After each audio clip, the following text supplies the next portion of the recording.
Hello, educators. We are excited to have Yumio Saneyoshi with us today. He's the founder of the Penguin Coding School. Yumio began his career in the tech world and later made the switch to teaching, giving him a very unique perspective that we honestly look forward to hearing about. We're going to start by covering Yumio's beginning, his old tech job and why he left. We'll find out what motivated him to make the switch, whether or not the process was smooth sailing, and more. Imagine it probably wasn't. We'll dive into Penguin Academy, Yumio's coding school that has found great success in the online space, and we'll even take in tips and tricks to grow our own online courses, whether they cover coding or something completely different. So we're excited to hear this unique story and grow as course creators ourselves. We can't wait to see where this inspirational interview, and it will be, takes our community online today. So welcome Yumio and Dotan, of course, but first, welcome Yumio. Thank you, Josh. I'm excited to be here. Awesome. All right. And Dotan, of course, my co-host flying this plane with me. Welcome to you. Thank you. Excited to be here again in the cockpit flying this. Yeah, you know, and interesting, Dotan and I have basically been flying planes in the in-person education, after school and summer camp space for decades, basically decades at this point. We're moving into the online space. Yumio is a little bit different, and I think we're going to kind of welcome him into this fraternity a little bit today, because he's really new to kind of owning his own business and running it online, and it's super inspirational. So without further ado, Yumio, give us the long elevator pitch of how you got here and left the West Coast. Sure, Josh. So I worked in the tech industry in San Francisco Bay Area for about 15 years. And I've worked in, big companies like Yahoo and Google. I've worked in medium companies. I've worked in startups that, had successful exits. So I kind of had a great experience in all kinds of companies, all kinds of roles, but I never had my own company. So, when the family moved to the East Coast, Boston, 5 years ago, due to my wife's job, I decided this is a great transition point to, start my own business. And I, to be honest, I had no idea what that was going to be, but kind of, as the zeitgeist of 5 years ago, I started building an iPhone app for recommending food in restaurants. This was like pre-DoorDash. So while I was building this iPhone app, I was doing what most developers do, which is like, looking up things on Stack Overflow, copy pasting things and trying to, kind of mash together this app. This experience taught me three things. So first, there's a lot of free information out there on how to code, right? But it's not really well organized. It's a lot of people asking their very specific questions, and you kind of have to know enough to, modify it to fit your needs. Second, there's something great about creating, something out of nothing, especially with code, because you literally can have nothing in front of you except for some, typing in things, and all of a sudden you have a product, right? And then number three is that you don't really need a computer science degree to code, to learn to code. Obviously you need to understand a lot of things, but it's not really a degree that you need. I think it's more a way of thinking. So these three things kind of taught me. It was great. And during this time, I had two kids. They were like 9 and 11, kind of preteen. And so, I had a lot of free time because it was, I was on my own. I started teaching them what I was learning, which is coding, right? And I've always enjoyed teaching kids, but this was kind of a new experience because I was learning things kind of on the fly, and I was, immediately transferring that knowledge to my kids. And it was an exhilarating experience. And so I was like, oh, this is kind of cool, this like teaching thing. And so I kind of decided, maybe I'll do it for a wider audience. So I rented like a Sunday school classroom in a local church, just started doing like free coding lessons on the weekends. And so this was 5 years ago. So, coding for kids wasn't so mainstream back then, but there was immediate demand. Like I would put up a Google form for sign up, and like, within hours they were full. So and then from then on, it just kind of, grew, and the side gig turned into my full-time job. And we've been enjoying kind of double-digit growth ever since. Very cool. Before Dotan asks, I think, some probing questions, I'm going to ask an easy one.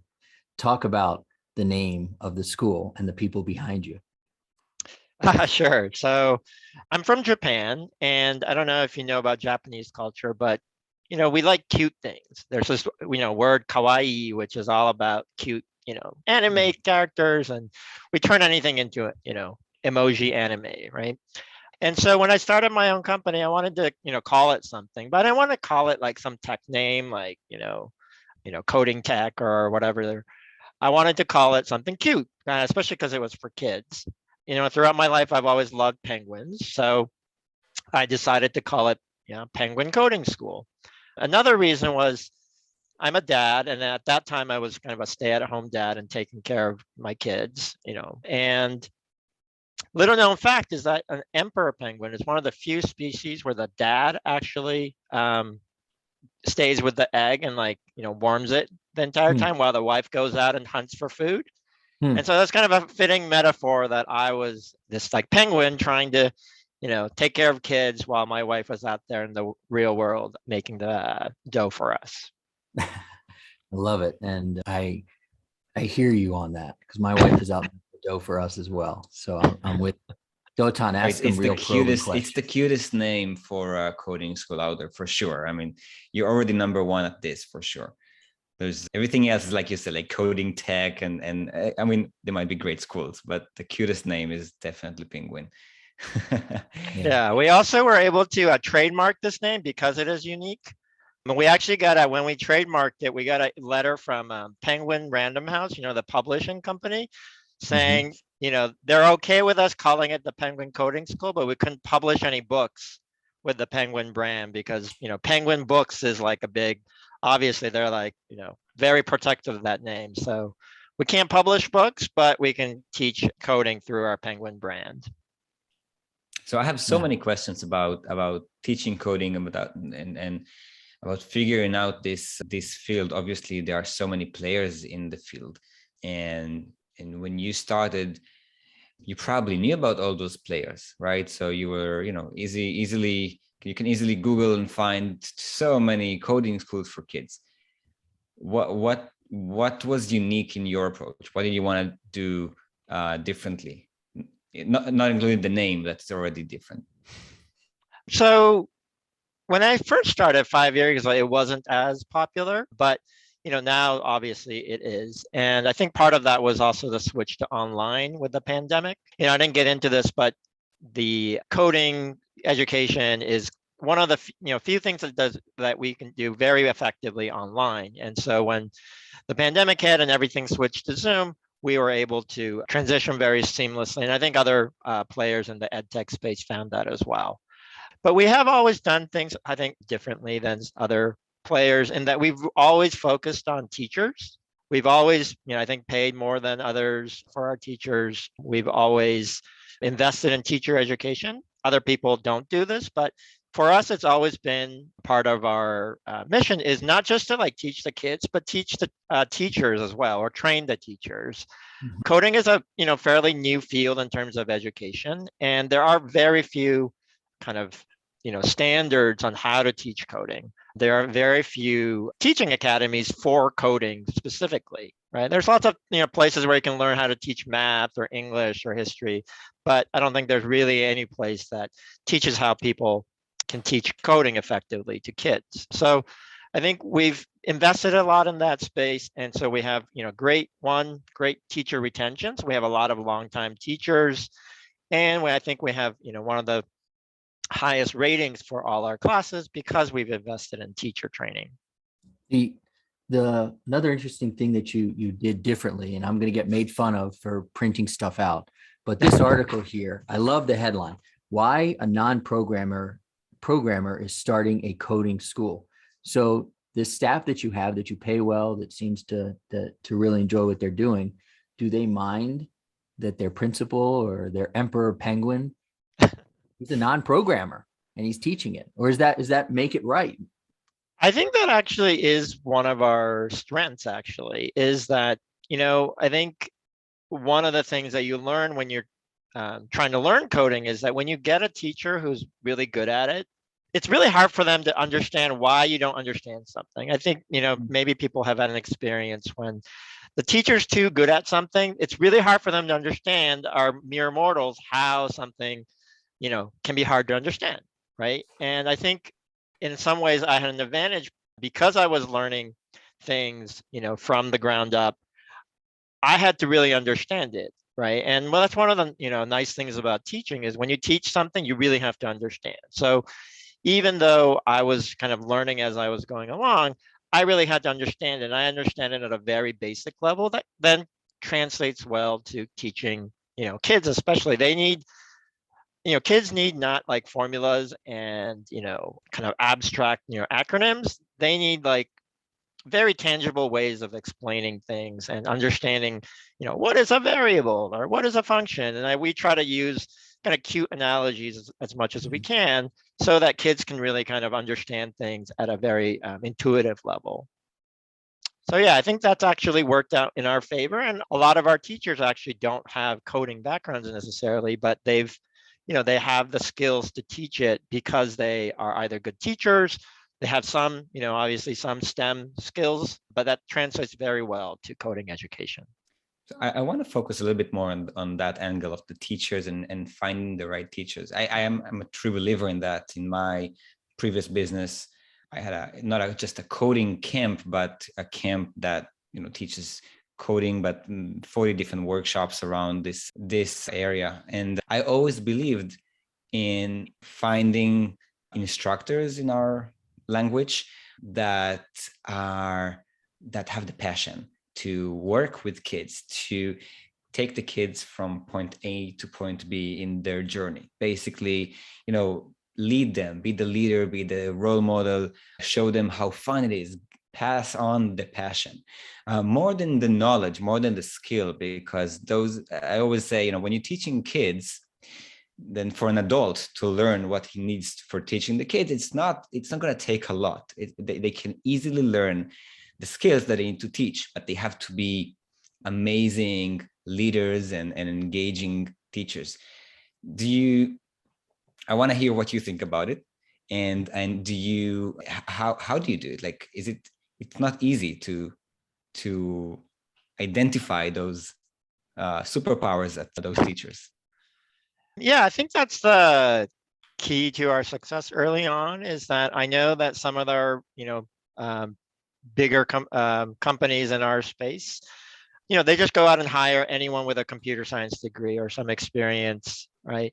And what we found is, more important than a degree or, some classes you've taken in that space, really, wanting to teach kids, because that's a special skill, or not just even a skill, it's a passion that you have to have. Because otherwise, having this kind of, week in and week out teaching classes where, the material you already know pretty well, so it's not like, exciting for you, having to, kind of go through the same curriculum over, that can become a drag unless you really enjoy the process of sharing that knowledge and seeing the kids like get excited and, light up, and then, later having their parents tell you that, how the kids are excited. It's the first, academic thing they've been excited in years, right? So that has to be, I think, the motivation. And so we, again, when we interview for teachers, that's what we look for. We look for, one, do they have experience, teaching kids before? Did they enjoy that experience? And you can kind of tell in a,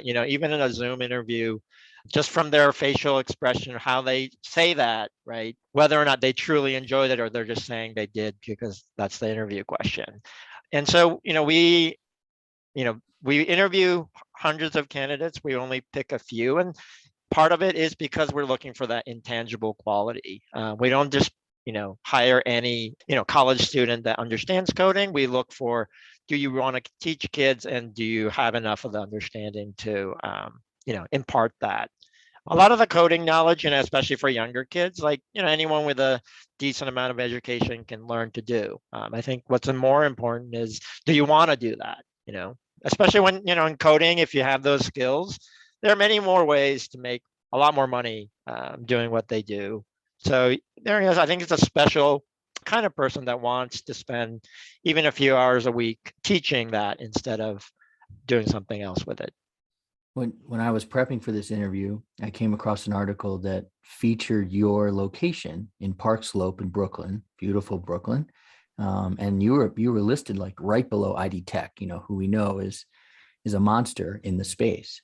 And I was just a little bit surprised to find out that you have an in-person location in a very nice place. So can you talk about balancing the business literally as of today, in person versus online? Is one part of the business, giving you signals to follow it more than another? How do you balance that?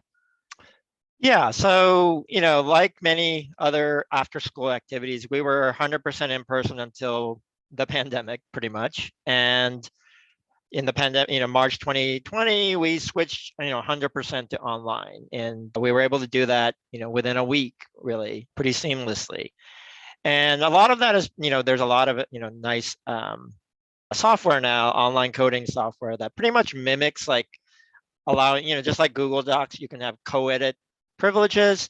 You can have coding platforms that have co-editing privileges, so teachers can pretty much see what the student is coding in real time, and they can do comments. And in many ways, it's superior to what we used to have with in person. And so I think again, coding education is one of those things that online works really well. But we did keep our in person. We actually even expanded into Brooklyn, New York during the pandemic. So we've been in a suburb of Boston called Lexington for the last 5 years. But we expanded into Brooklyn, New York, because we were actually during this pandemic and the online expansion, we started noticing that we had a cluster of students from the Brooklyn area in New York. And part of that was because we were now advertising in those areas. But once we knew that there was kind of a audience for this, or a customer base for that, we decided, and the pandemic also lowered some of the commercial rents in the New York City area, as you may have heard. So we were able to open in-person experience there. And I think there's definitely a place for both, right? Online is great in many respects. There's a lot of friction that is taken away, like having to drive your kids to a certain location, having the teacher, geographically co-located. All that friction, is taken away with online. And we've been able to expand our teacher space, pretty much to 50 states in the country, thanks to online. But I think, especially with younger kids, the in-person experience, even with coding, is special in that, some kids learn better with, just being physically being there. Kids just like, talking to each other. And you can do that obviously with Zoom and chatting, but, there's something different about in person. And with younger kids also, there's, the parents actually want to drop their kids off. Right. Right. And, have a little hour or hour and a half to themselves. So in certain neighborhoods, I think it makes sense to keep the in-person. We also have a robotics program, and, a lot of robotics, yes, we actually were able to do it online through the pandemic, but there's something, again, different about actually, physically being there with robotics. So there are certain things that we, specialize in with in-person, younger kids, robotics, and then online has a more general kind of appeal. And obviously the geographic reach, 50 states in the country. Yeah, congratulations. By the way, Dotan, your reaction to that? Yeah, I have a lot of questions, as you said, but do you feel that it's easier to sell or market an online class compared to an in-person, or vice versa? Is it the same in terms of, marketing cost and resources and time and all of that? Is it easier to sell the online or to sell the in-person? I think they have different pros and cons, like anything else. So, I think with in-person, the advantage is obviously you have in some ways fewer competitors, because, you can't have hundreds of the companies all co-located in one location. There's a lot of word of mouth that can happen in person. So I think there's kind of advantages about that. The online space, I think the competition is certainly higher in terms of just because, we have a bunch of national change, we have even like not just American companies, but, global companies who are interested in this space. And, a lot of the advertising is national. So, the advertising budget is higher for that, competing, in, Google ads and Facebook ads. It's more expensive in many ways.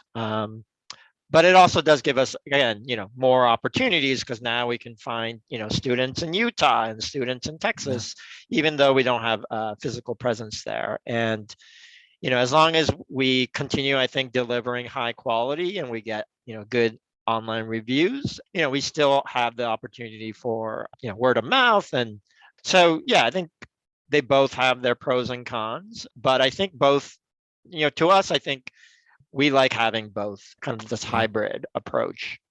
Let's talk about scaling a little bit. So I'm going to simplify this, but scaling in the in-person world, you got to add rooms, you got to add buildings. Okay, simplifying it. But scaling in the online world, a little bit different. We've got people in our audience who are looking to scale their online business. So can you talk about, you said in our pre-interview and just now that you pivoted pretty quickly, and probably grabbed the easiest tools that were there. And so how do you plan to scale the online business, much like you want to scale the in-person, but how do you going to scale the online business using the right tools? Sure. What are you using now? So right now we're using, kind of like anything else, kind of an amalgamation of different tools. We use Zoom for our video. We use a tool called Replit for our online coding. We use a tool called Sawyer Tools for registration. It's definitely, only possible. The scaling is only possible with the right tools. I think you guys know the experience of when we first moved online, I was doing everything on Google Docs and Google spreadsheets and manually copy pasting people's registration information. And, you can only do that so many times before you need just, a much more streamlined tool for that. And a drink. Yeah, I mean, every time we have a free trial lesson week or something like that, I'd be up until 4 a.m., trying to, send all the invitations to the right people. Any startup goes through that phase, but then, hopefully quickly realizes that there are tools that can solve that. Yeah. So, I think as we're, growing and growing, we are seeing the need for more sophisticated tools, because when we're trying to compete with the, again, with the global brands and, ones with a lot more funding, they have the tools to, quickly take a interested, student or parent and quickly kind of put them in that funnel to get them into a classroom. We're still kind of making do with a ton of different tools to do that. We have different online CRM with different email marketing. And so we are now looking seriously at streamlining that, because, the less time I can spend on worrying about that, the infrastructure, the software infrastructure, the more time I can spend on, improving our curriculum, improving the teacher training, which is really our product. And, that's what I want to focus my energy on. Yeah. And I'll let Dotan speak, but I just would say one thing from, entrepreneur to entrepreneur. One thing I don't think you need to think about, and Dotan and I completely see eye to eye on this, is the competition. There's so many kids out there, especially in the online space, that are looking for coding, and you've got those big players. Fine, let them do their thing. I think we've already decided in the first couple of minutes of this discussion here that Penguin brings something unique, cute, so you focus on you, and I think it's going to work out super well. And so, I mean, you got lots of, as entrepreneurs, as business owners, we've got too many fires to fight each day. But I don't know, in the Penguin school, if you got to worry about your competition, their people are going to be super attracted to your product and who you are. So that's my 2 cents. I know. Thank you, Josh.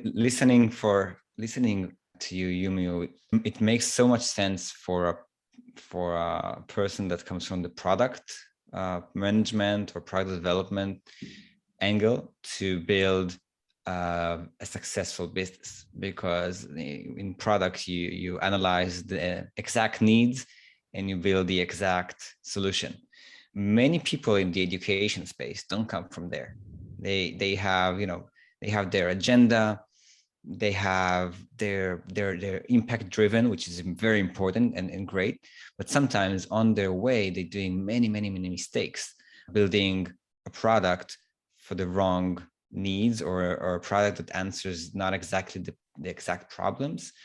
I see that in many conversations that I have with other, companies. Sometimes they really want to sell both drop-ins and 4-week courses and 8-week courses and this and that, and they're not thinking about making it simple, a simple solution, a simple structure, something that can be simply sold, something that can grow. And if I remember correctly from one of our previous conversation, you developed this kind of a user journey that starts with one product and then moves on to the next product. Talk more about that from that angle and how that should serve your business best.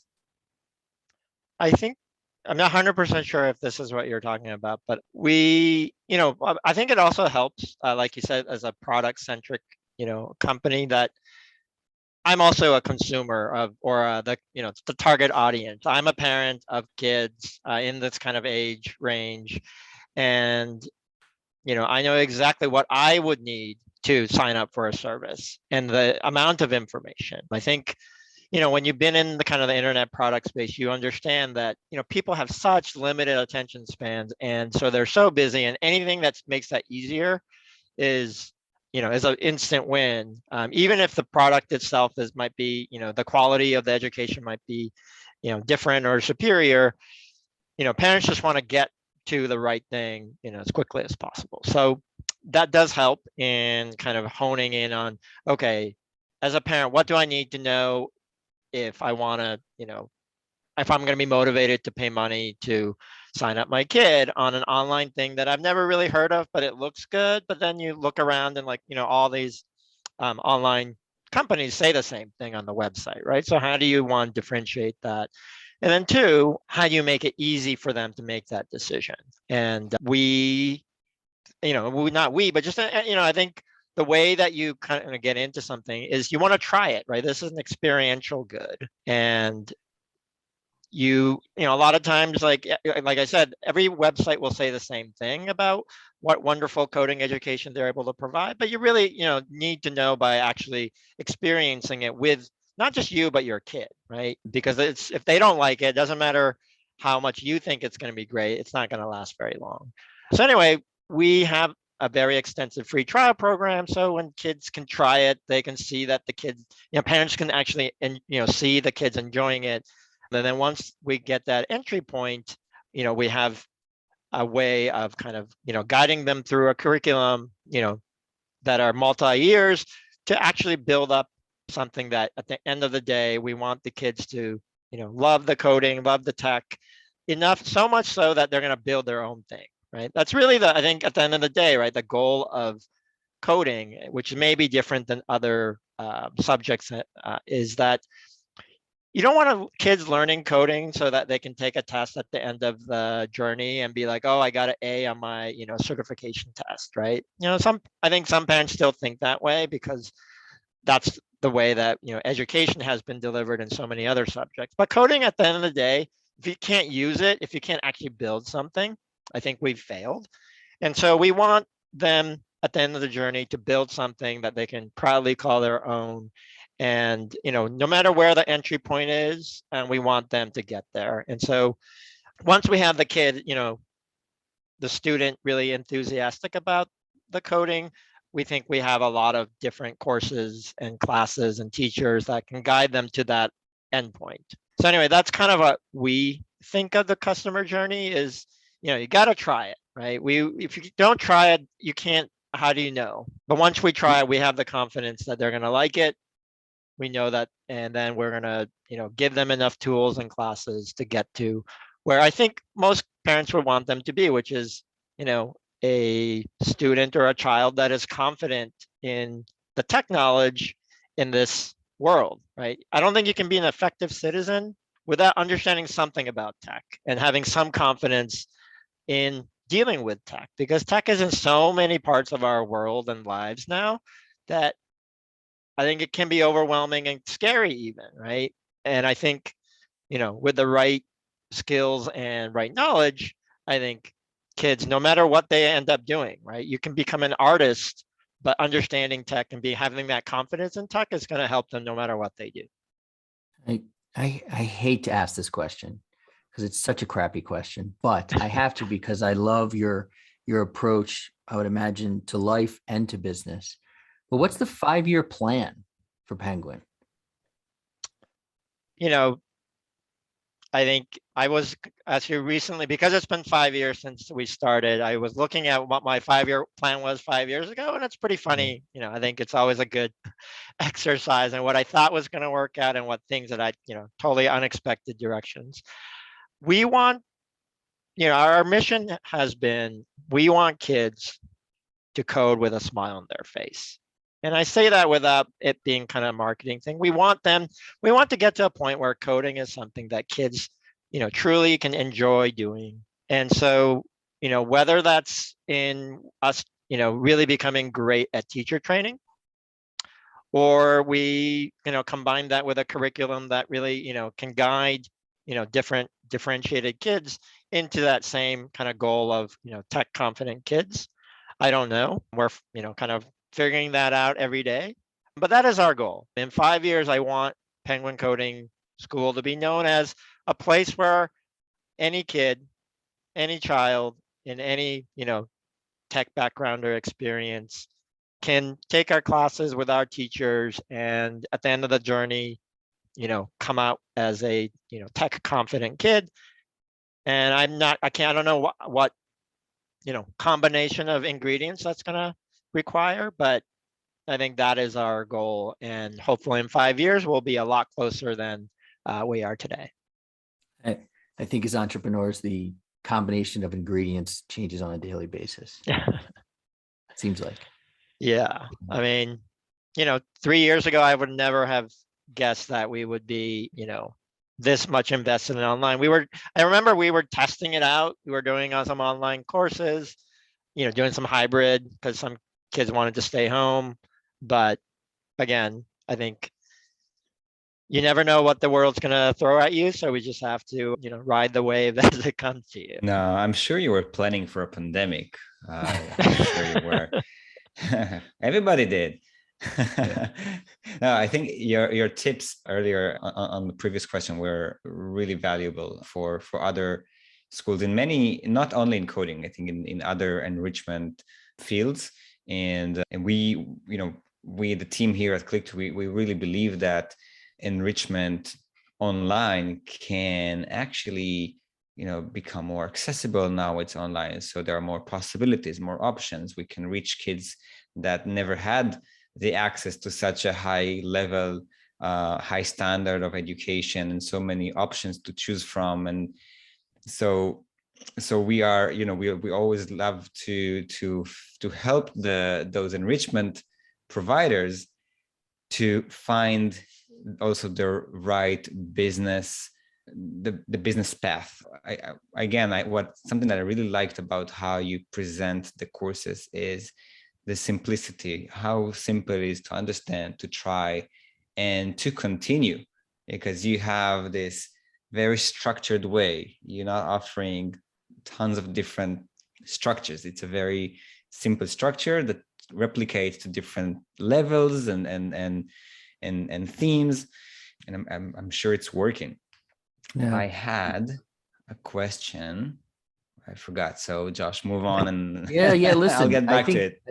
I think Dotan's being actually very humble in what he's saying. And he's been studying Penguin School like he studies all the other enrichment providers that we get to meet on the Click2 side here. And so I will extend, Dotan's time, which is very valuable, and there's not so much of it. I think basically he's been very generous with his time to all the, the enrichment providers in our community.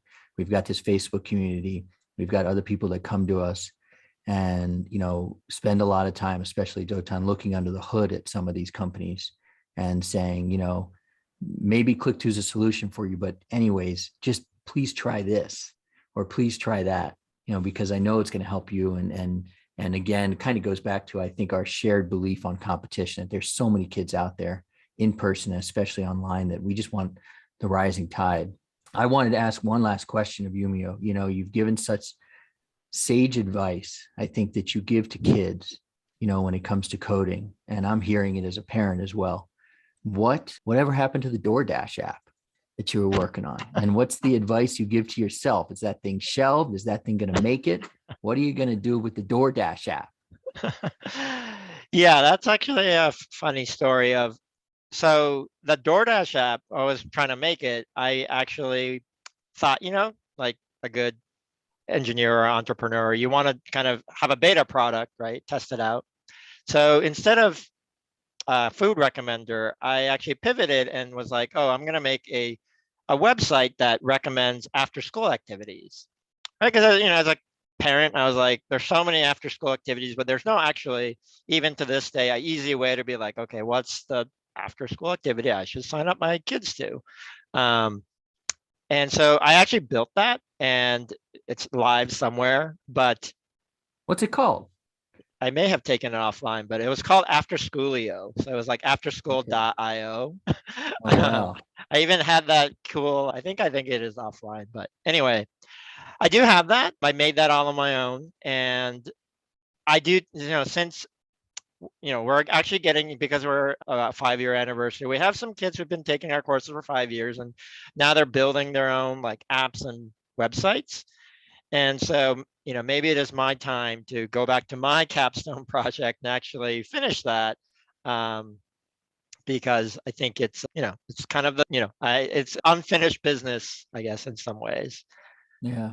Yeah. But this has been the beautiful inspirational story that I think we thought it would be. And it ends with a question of what are you going to do, and take your own advice. So Dotan, you can have the last word. It's 11:11 here in Central Time. You have the last word. Yep. I remember the question. It was actually, and I don't think I'm going to let you answer, but I'm going to ask it anyway, because I don't know if we had the time. So the question was actually, you were talking about the competition, about the experience of the kids. There's also competition with a lot of those services that teach code to kids without an instructor, not live, not in the group, right? And I was wondering what's your thought about it, and maybe we do have the time, Josh, if you allow it. We'll just run one less commercial, so you make a few less bucks. Okay, sure. Okay, So I want to hear what you're thinking about it, and then I do have one last question to finish. All right, I'll keep it short. Yeah, I think, there's many ways to get to the same objective. I think there is something special about, especially with kids, like live teachers. Even with adults, it's hard to go through those like online tutorials that have no thing, and what do you really get out of it at the end? And also there's a thing of like, when it's just like you and the computer, where's the motivation, right? There's something about, again, a live teacher that motivates you to keep on learning, that joy. I think that's hard to do with, pure kind of, online driven or whatever product only solutions. But, I guess one analogy I would give, with all the years of like piano training, right? Learning how to take a, piano lesson, we still have the most dominant way of how someone learns how to play a piano or any musical instrument is one-on-one with a teacher, with a live teacher, right? So not to say there aren't ways to have technology fast forward some of these solutions, but there is something, that's very time honored, and something about humans learning from other humans that's special. Which is a perfect segue, because our next webinar is a music webinar. So thank you for leading us there. But Dotan, you had another question. No, true. No, I just mentioned, we were just, so Click2 is really a company that's, challenged by this opportunity of companies like Penguin and other companies who are looking at the online without fear, basically as an opportunity to serve the masses, serve kids everywhere with this kind of experience, live experience. So this is what we're here for. We were just selected to be part of the Elite 200 companies in ASU GSV that's happening in San Diego in April. So we're going to be there. And we are inviting, in case you're going to be there, maybe, I don't know. Yeah, great. We'd love to meet you there. Josh knows all the great bars in San Diego. He showed it to me last time. So we're inviting you. We're inviting all the other companies that are in this space to meet with us. And we are also planning some interesting series of this show leading towards the San Diego conference. This is an interesting time for education, and I think right on it. So you have this perfect timing probably, and an interesting path. Very inspiring talk today. So thank you so much. Dotan, you said thank you. No fear. No, thank you. No fear. Fear is a liar. No fear. You can't have fear in being an entrepreneur. And Yumio, you demonstrate that and have talked about it today, and we're all living it as educators and entrepreneurs. So thank you everybody for joining us. Let's continue the conversation in our Facebook community. I know, Dotan will lend a hand. I'm happy to. Yumio is going to join, and he'll put his hand out there to Rising Tide. So everybody have a great day. We're out in 45 minutes. Awesome show. Very inspirational. Thank you. Thank you, Josh. Thank you, Dotan. Bye-bye.